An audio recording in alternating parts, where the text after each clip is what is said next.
You may have recently heard the term bare trust in the news and wondered what it was about and if it applied to you. While this is a complicated subject, I'm going to try to simplify the topic and share some information about how we ended up at the point we are today. Hi, I'm Chad Butnary, Wealth Advisor with the Andrews Group at Asante Capital Management.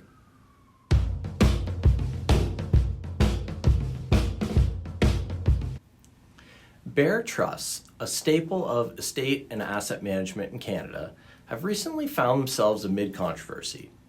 These simple arrangements, where a trustee holds assets on behalf of a beneficiary with minimal discretion, have faced scrutiny due to their potential misuse in certain financial practices.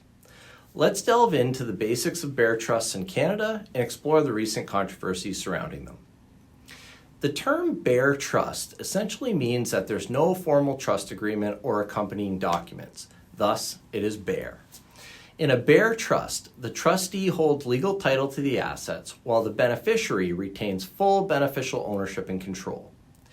This arrangement is often used for estate planning, tax optimization, and asset protection purposes due to its simplicity and transparency. Here are some examples of bare trusts that may apply to you. Number 1, a grandparent holding funds for their grandchild's education. A grandparent sets up a bare trust for their grandchild's education expenses. The grandparent acts as the trustee, holding funds in the trust for the benefit of the grandchild. The grandchild, as the beneficiary, has beneficial ownership of the funds and can use them for whatever educational expenses when needed. Number 2, parents holding property for a minor child. Parents purchase a property or investments and hold it in a bare trust for their minor child. The parents act as trustees, holding legal title to the property on behalf of their child. The child, as the beneficiary, retains beneficial ownership of the property, which can then be transferred to them when they reach the age of majority. Number 3, co-signing the mortgage. A child applies for a mortgage to purchase a first home. Since they don't meet the lender's criteria for creditworthiness on their own, the parents agree to co-sign the mortgage as guarantors. By doing so, they pledge to assume responsibility for the mortgage payments if the child is unable to fulfill their obligations. Number 4, joint accounts with elderly parents. An adult child is added to a joint bank account or a joint investment account with a parent, often for ease of use of estate administration when the parents pass. The intention is that the parent is still entitled to 100% of the account during their lifetime and will continue to report 100% of the income from the account during their lifetime.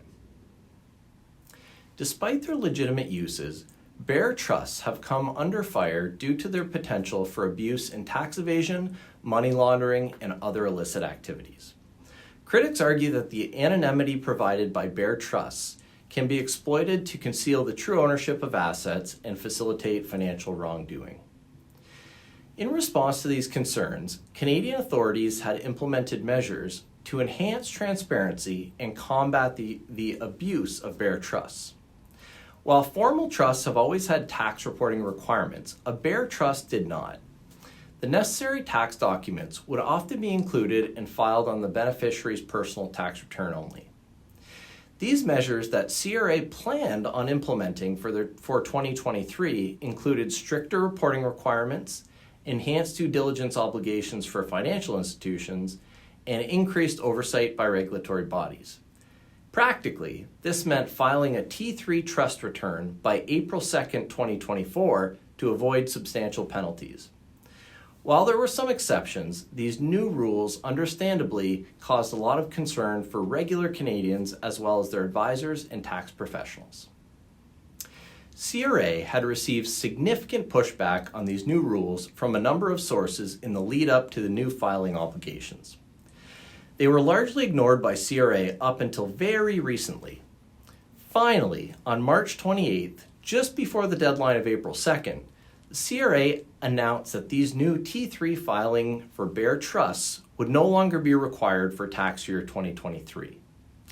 They cited, correctly mind you, that the new reporting requirements have had an unintended impact on Canadians.